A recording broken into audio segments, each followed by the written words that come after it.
Karia pêche au moins 6 heures par jour sur cette rivière de l'île de Sumatra, mais il n'attrape plus le tiers de ce qu'il attrapait il y a 10 ans. Tout a changé avec l'arrivée d'entreprises de papier et d'huile de palme. Les forêts ont été détruites pour laisser la place à des plantations à l'échelle industrielle. La vie des pêcheurs est devenue de plus en plus difficile depuis l'arrivée de ces entreprises. Les plantations demandent beaucoup d'attention et tous les engrais finissent dans la rivière.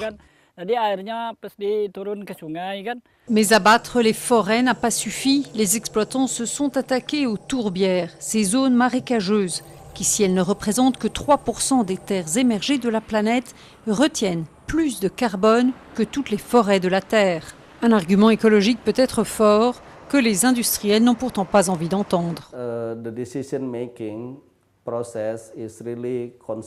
La façon dont ils prennent leurs décisions prend avant tout en compte des retours sur investissement les plus rapides et les plus hauts possibles, sans calculer du tout le prix social ni l'impact sur l'environnement. Les groupes de protection de l'environnement dénoncent pourtant depuis plusieurs années la destruction des tourbières qui alimentent le réchauffement climatique par l'émission massive de gaz à effet de serre.